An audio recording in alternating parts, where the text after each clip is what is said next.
Hey up! Welcome to Sherlock 2000's garage of many interesting Landrover things. Now you'll have noticed, those of you who can figure out one model of a Landrover to another, that we've got refreshing.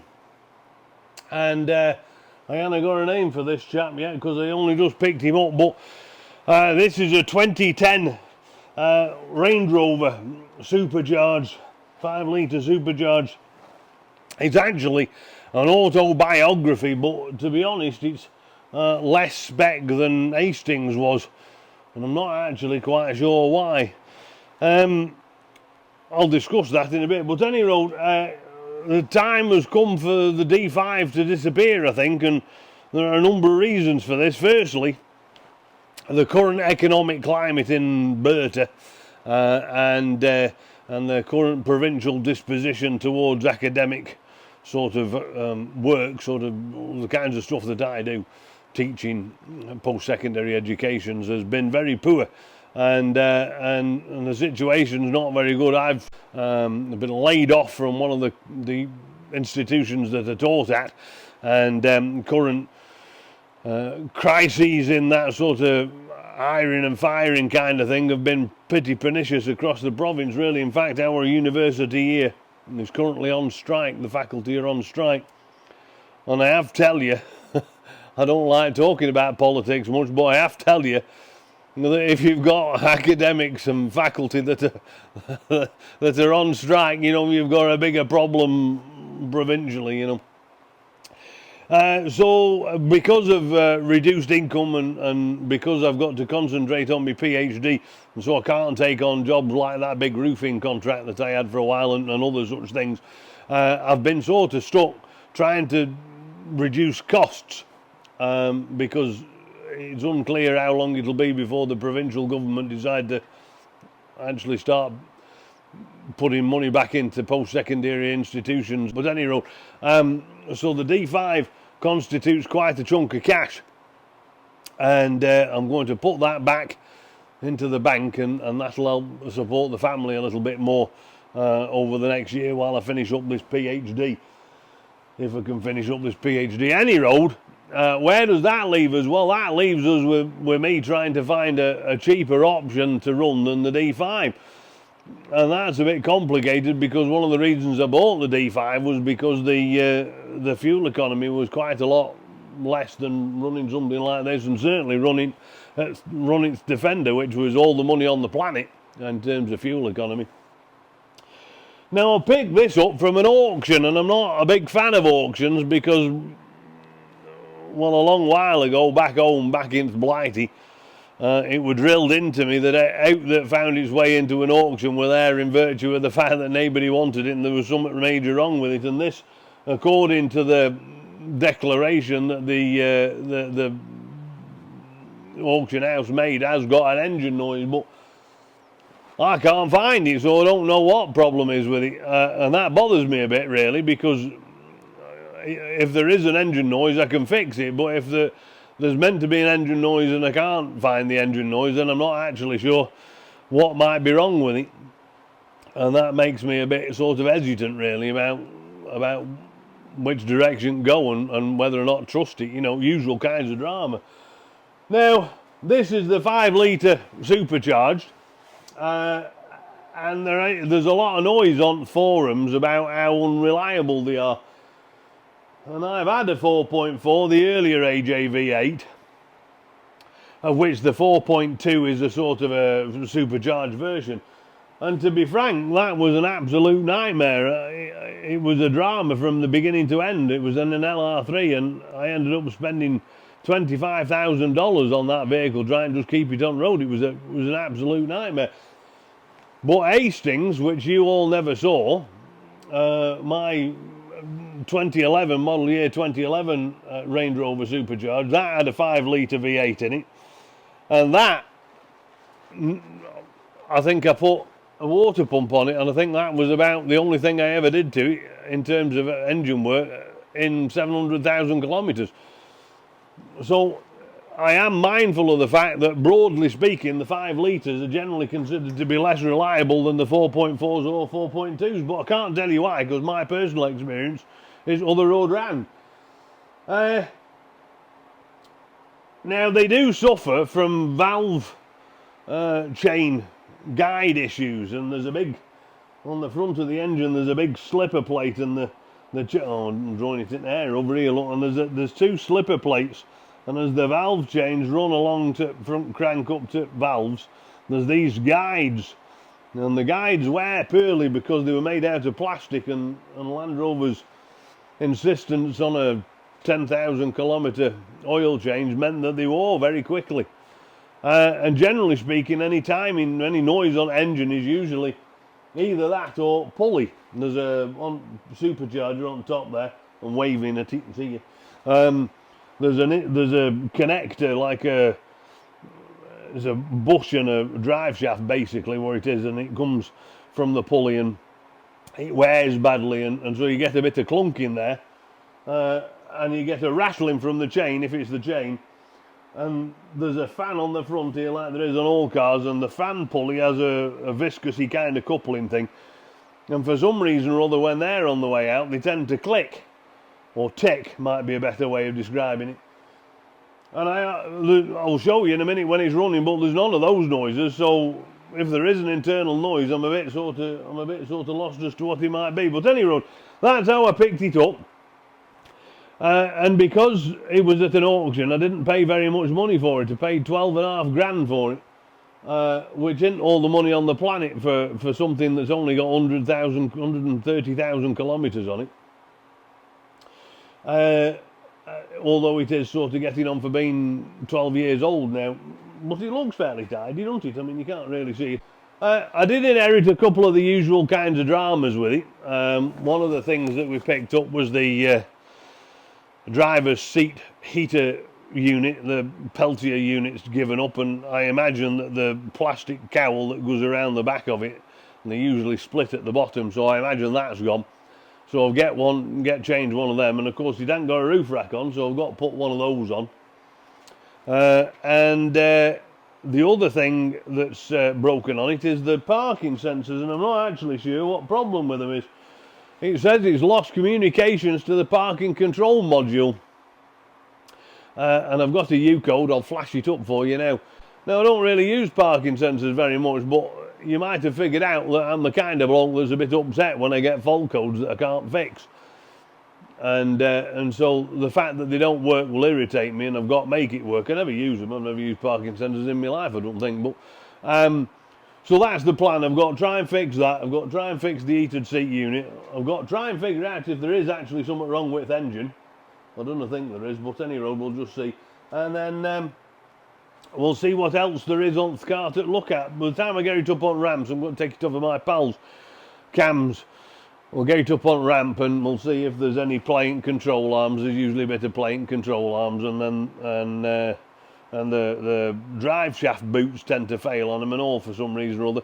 But none of that's why I'm here today. Why I'm here today is I'm going to come and do an oil change on it, because I've never recorded a video of oil changes, and because of this engine noise I'm slightly bothered that the long drain oil thing that Land Rover insists in using isn't the best. So I'm going to change it now.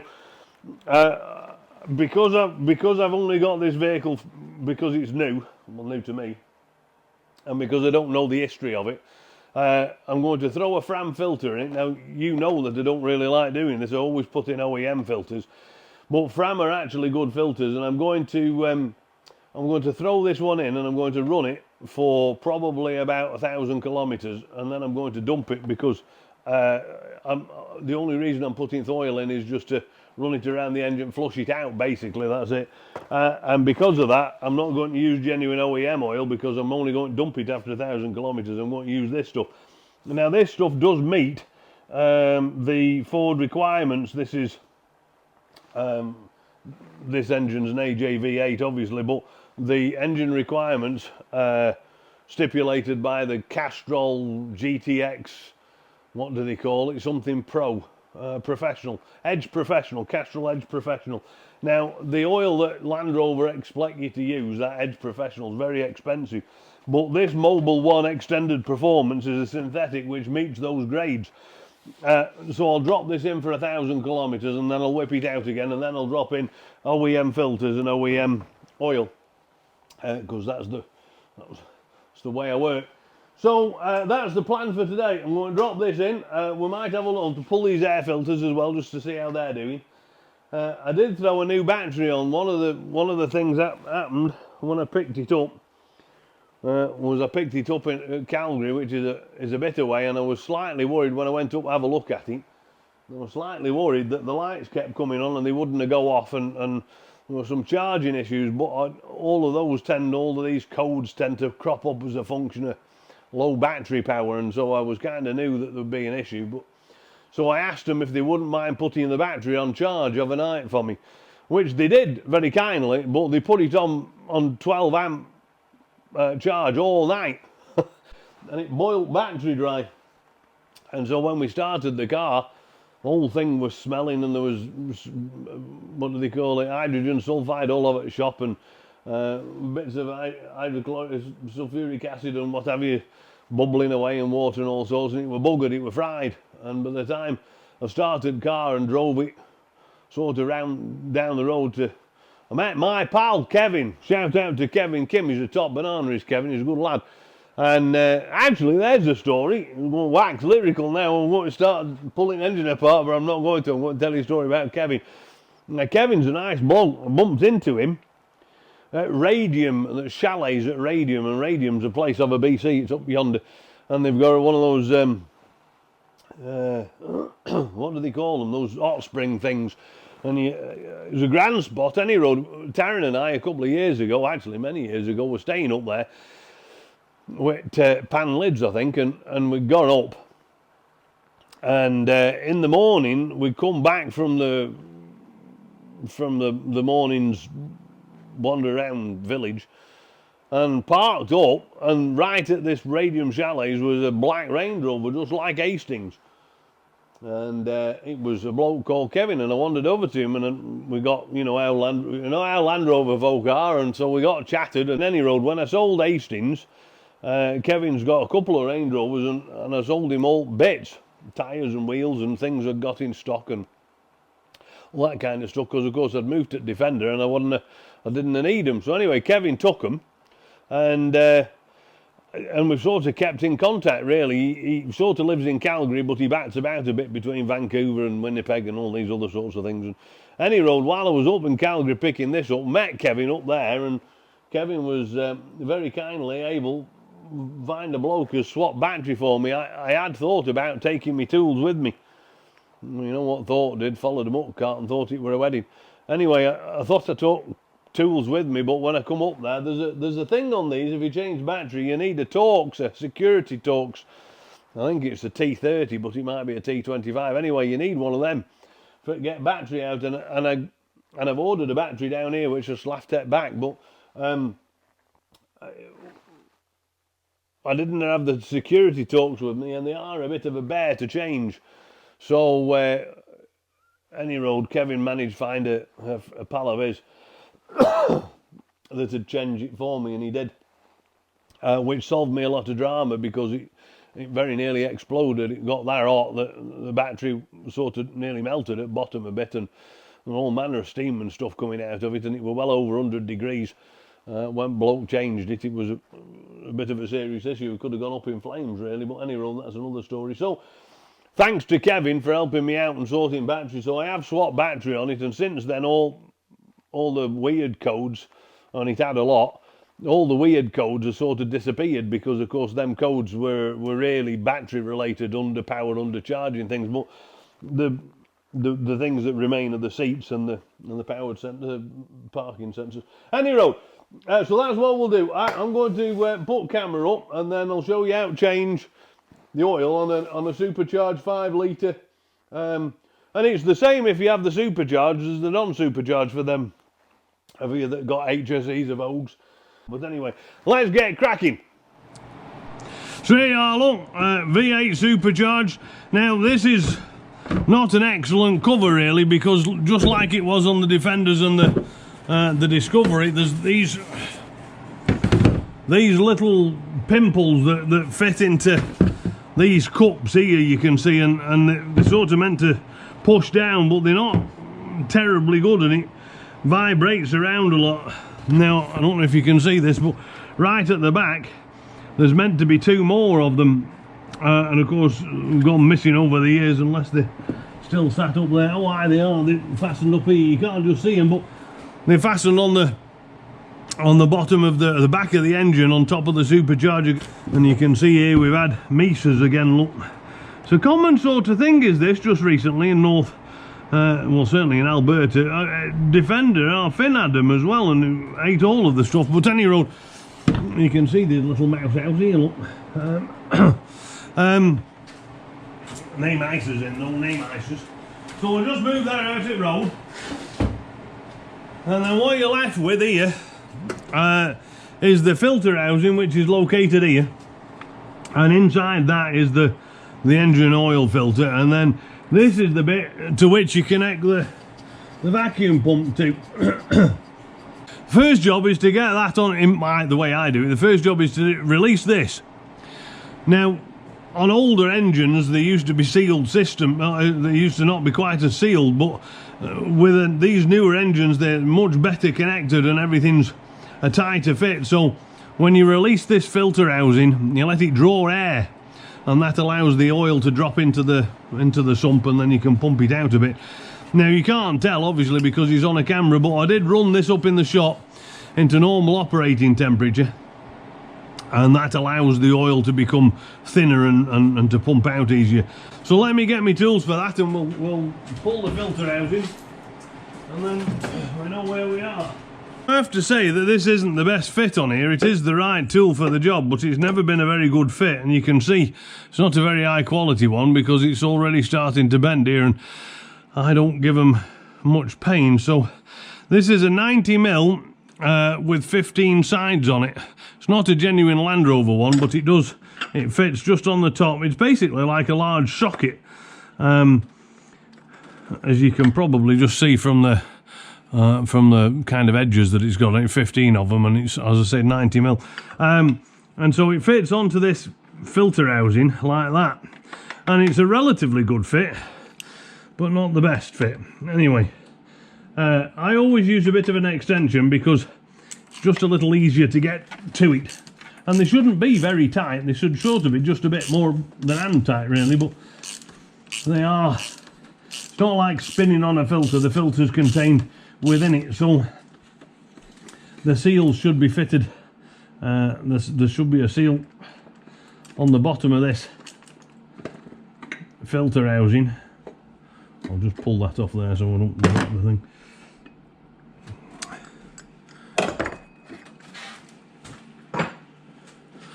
So there should be at the bottom of this, you'll see there's an O-ring, and you can see already, look, you can see the O-ring is well, perhaps you can't, but the O-ring's very sloppy there. Can you see that? You can see how big that O-ring is, and it's not doing its job when it's like that.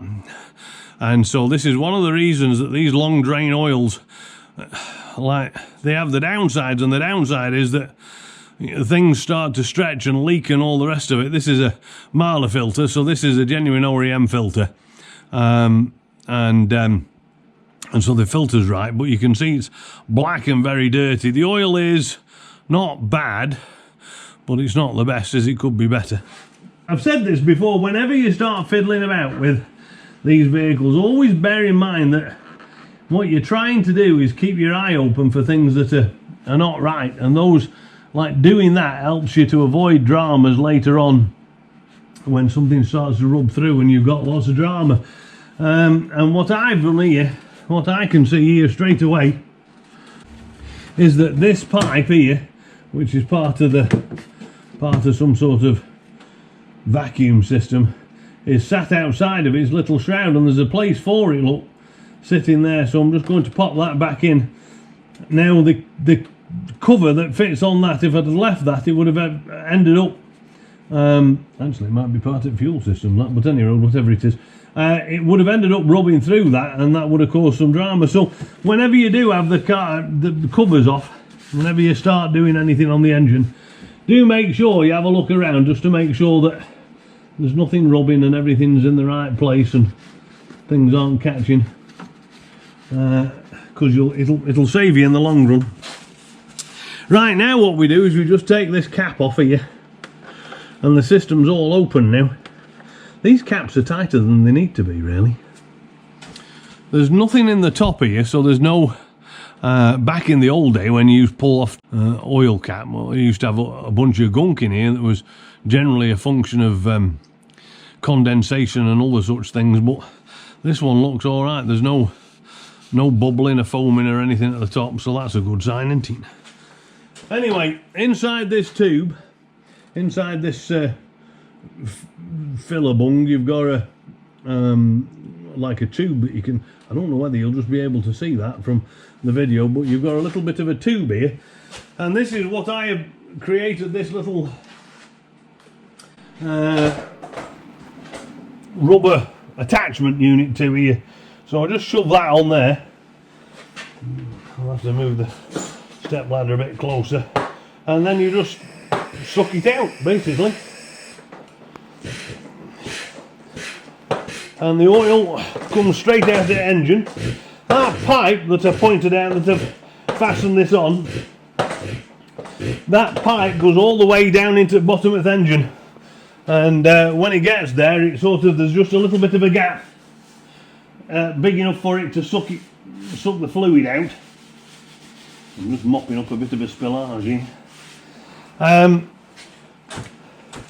And it sucks it between the bottom of the pan and the bottom of this the pipe here, this metal pipe, and it basically just sucks it all out and sticks it in here. Now, as you can see, that's blacker than I would prefer it to be. I quite like engine oil to be not much difference in colour than when it went in, to be honest. But of course you can see that that's ugly, isn't it? That's what happens when you have too longer drain intervals.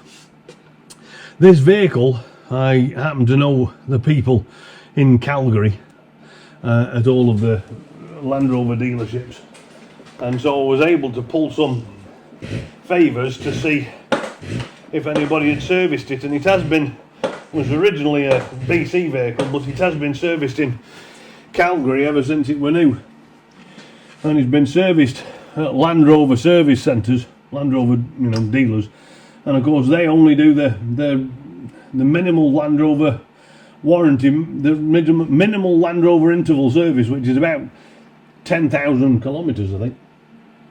Now, what I'm going to do is, because that oil is so black and so miserable, what I'm going to do is I'm just going to pour some of this fresh stuff in and then suck it out again as well,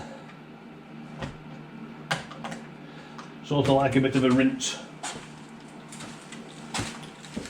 if you like. Where's my funnel gone?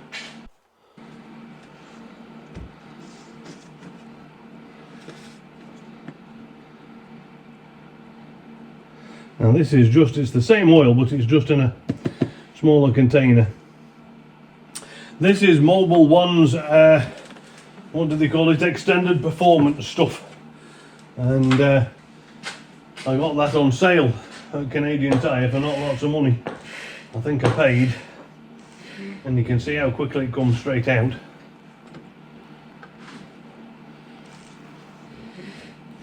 I paid $36 for it, for 4 litres or 5 litres or something.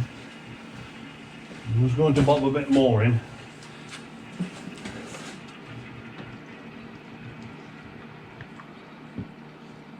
And suck that out again as well.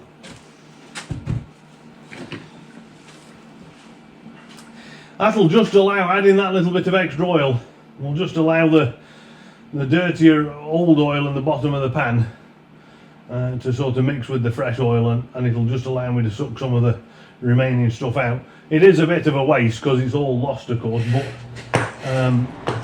you can see already that the oil's not as black, and that's because I'm actually pulling out that fresh stuff that I've just put in,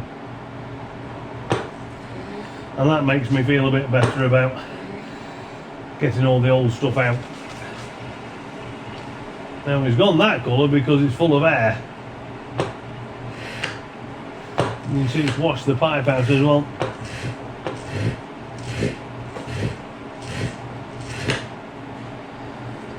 And there we have it.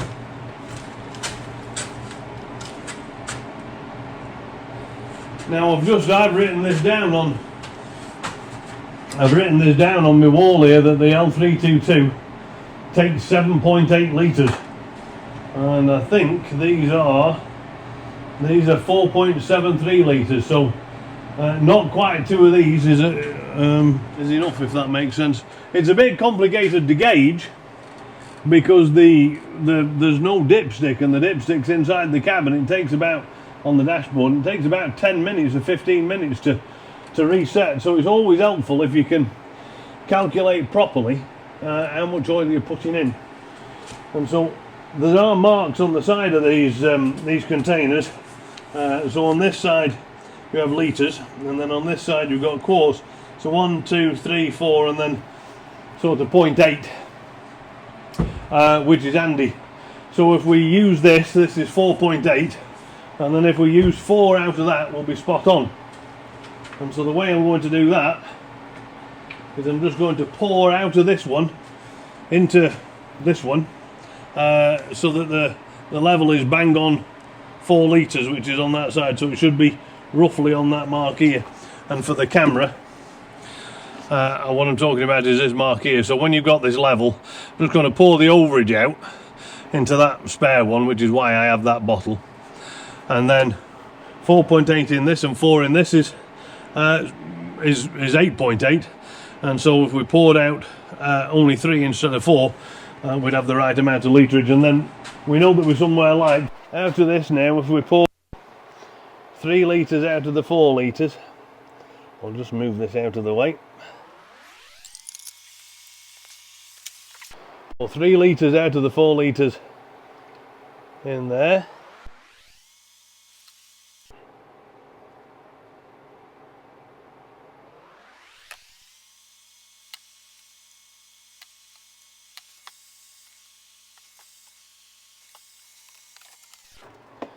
So it'll be almost impossible to see with this camera, but you can see now I've got 1 litre left in here. So I've poured out the 0.7, what was left over, and then I've used 1, 2, 3 litres, and then if we add the whole 4.73 litres out of the other one, that'll be 4 plus 3, which is 7.8, which takes us, well, 7.73, but it takes us very nearly to the right level.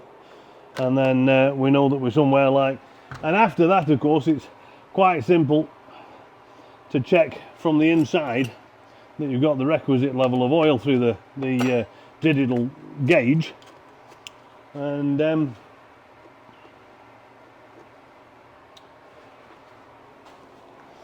you're done, basically.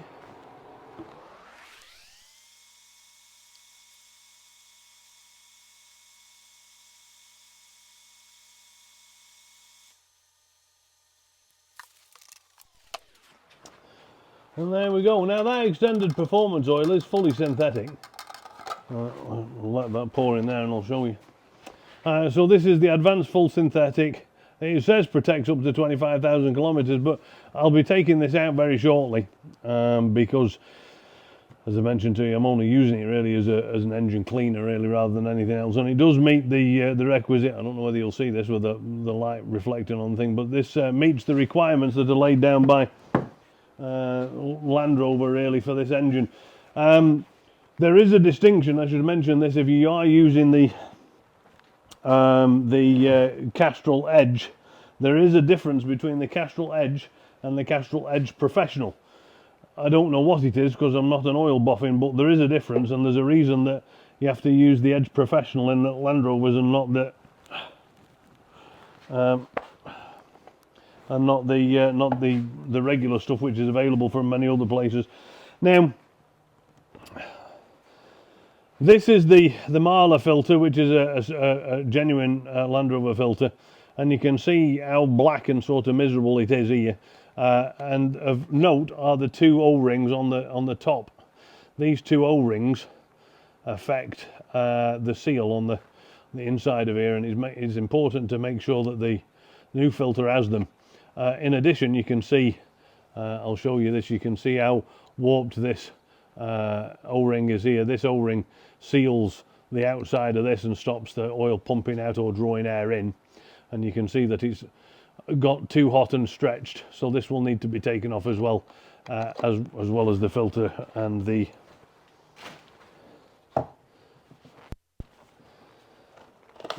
O-rings on the top of the filter. So this is the new filter, and you can see that there's an O-ring on the top, 2 O-rings there. I do put a bit of oil on there just to help seal that, but it's easily found because there's always a bit left in the filter holder, so just dip your finger in. You should really, if you were doing this to the letter of the degree, you should really of course have your rubber gloves on, but I've been doing this for so long now that my hands are already buggered.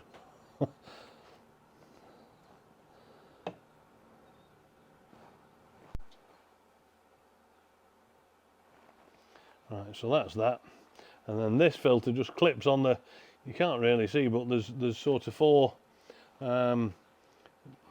little clip areas in this, so 90 degrees to each other, so you just find them and then just clip it in, if you can make sure that it sits like that, and then you know it's in. And now I'm going to take this off. Normally I've got to stick a screwdriver under here but because this is so fed up, it's stretched to the extent that you can just pull it out. Look.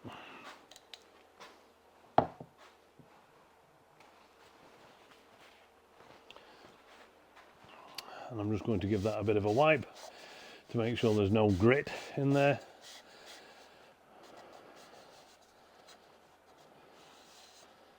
And then I bob the new O-ring on. Now this new O-ring should just be a nice tight fit onto here. You can roll it on like I'm doing here and roll it down slightly.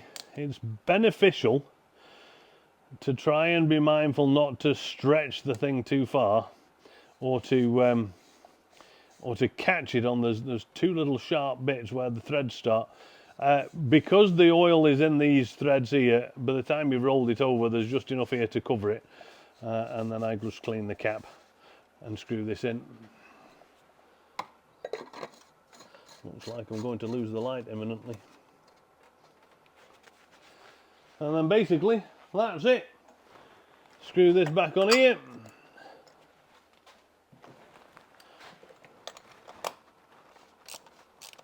And you're pretty much done.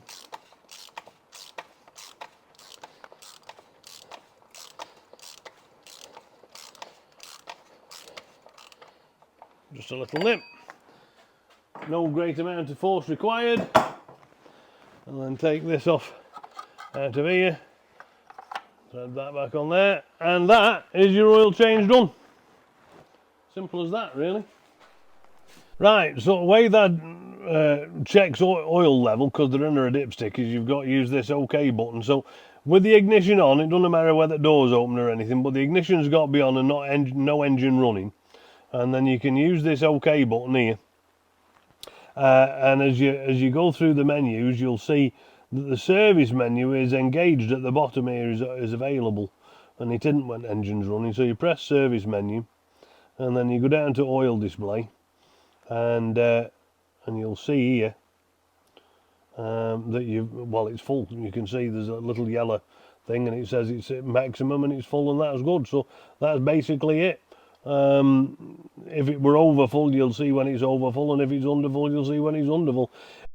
Now, I'm not aware of any sort of way to cheat with the pedals and brake pedals and doors and all that kind of stuff to reset the service interval, so I use my GAP tool, and this is me connecting the tool to the car. And then you hit service and test, and then underneath that you hit the instrument pack, and then it comes up with an option to service interval reset, which you engage. In the process, it'll also clear out any engine faults or anything like that, and then it'll tell you whether it succeeded or not, and then basically that's it. Your service interval's reset and you can back out of the GAP tool. Okay, so the filter housing, the air filter housings are quite simple, but they're often shorter screws, and there's a couple missing on both of these. Just take a regular star screwdriver and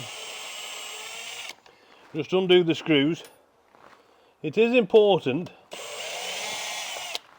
to be mindful of these sensors here. You can't really damage them, but when you flip this cover over, you really do need to be sure that you don't sort of stick your hands in it and damage it. This is the sensor that detects the airflow. And if you hadn't have asked me, or if I hadn't have started this conversation, I'd have told you what it was called.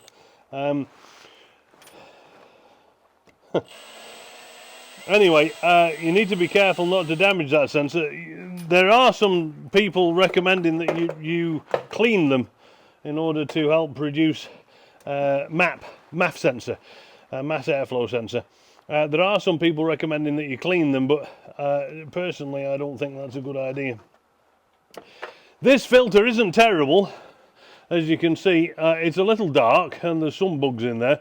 So that's the old one, and I'll show you the new one. I always carry these in stock. The new part is LRO 11593, and you can they come in a sealed bag, and they fit many things across the board really. They fit my Discovery, and they fitted the Defender 4 litre, and they fit these, and they fit the V6 in the Range Rover Sports, and they fit the naturally aspirated V8, so they fit almost everything really. And I always carry a few in stock. I think I've got 2 more left. And then of course the refit is the same as the removal. One thing to recall is that remember is that you must get it seated right, because you have to trap the rubber foam down. The little orange bit is trapped by this case, and don't over tighten them, because once you've stripped the threads in the bottom of the casing, it's pretty much all over, because you can never get it back. But like I said, just make sure that your case is well seated, and it's screwing down nicely and neatly all around the filter. You don't need to tighten them up too much, because the orange bit of the filter is being squashed, and that's what actually causes the seal. So don't screw them right up and then strip them, if you see what I'm saying. You can of course do this with a regular screwdriver, but Firthy's lazy these days.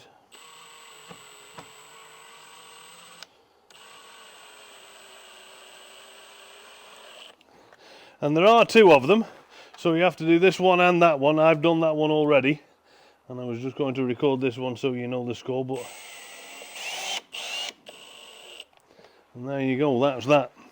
I have dipped my finger into this the powered steering fluid, and it looks like it's been changed repeatedly and quite recently, so that's okay. The fluid level for the radiator is correct. There is a cold fill level on there. There's a filter behind here, oddly enough, a pollen filter, which I haven't changed. Basically that's it. I'm just going to go around now with a flashlight and check to see that there's nothing rubbing or falling off, or any wires loose. On these earlier Range Rovers, this wire which runs the magnetic shock absorbers, the adaptive suspension, they can rub through and they can break here. These looks like they've been changed recently, so I think they might have been done already, but this is a common fault on these Range Rovers.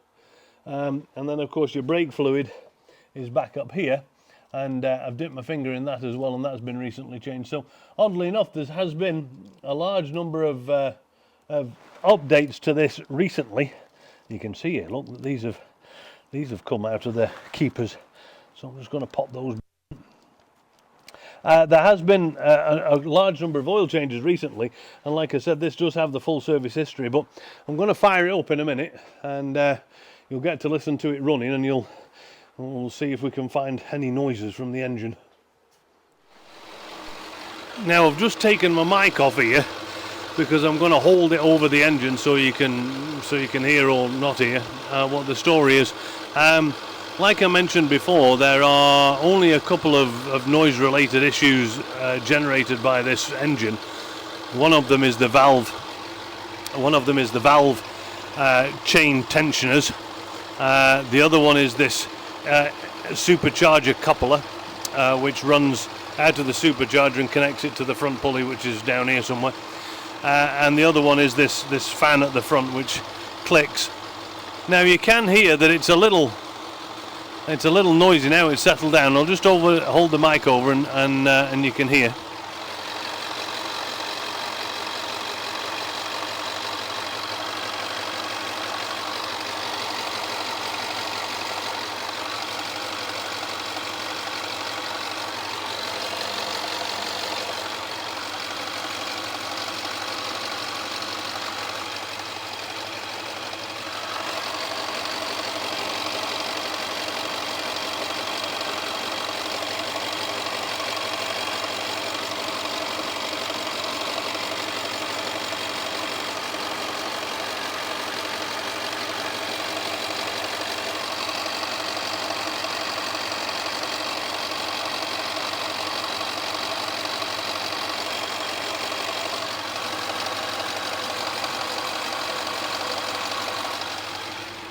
So you can see that the engine is a little rattly in places. The drumming on the top is actually a function of the injectors, so that the larger, deeper noise you can hear here is the injectors kicking over, because these are direct injection engines and the result is a kind of a noisy top end. But there's a slight click that you can hear from the front, and that's probably related to the valve chains guide and tensioners. So in fact it might even be a pulley, but anyway, what I'm going to do is I'm going to get this over to my friend and we're going to get it up on the ramp, and then he has a stethoscope. With a stethoscope, what you will do, and I'm just going to use this tool as an example, is you basically put the probe, bearing in mind that it's connected to your ears, you put the probe on to various parts of the engine, and it magnifies the sound of the engine noise so that you can hear exactly where the clunking or clicking is coming from. And so there you have it. That is a top end service on the Range Rover 5 litre supercharged or naturally aspirated. The filter number that you're going to need, and I'll flash this up, I'll take a photograph of it. The filter number that you're going to need for the AJV6 and the AJV8 is the same. It's the same engine with 2 cylinders blanked off for the 6-cylinder. Is LR011279. That's that. And bearing in mind that I used a Fram filter, because I'm not, like I said, I'm not going to have it in there, the oil in there very long. That is CH10992. I wouldn't recommend sticking with those, just because I'm a fan of Landrover stuff. And then the air filters are LO011593.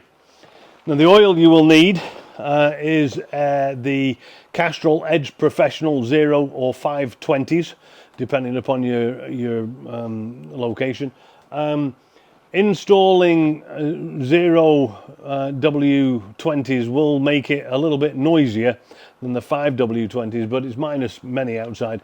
And if you use the 020s or the 5, sorry, if you use the 520s, it's a little bit thick for this cold weather at minus 40. So what I use is a 020 in the winter, and then I change to a 520 in the summer.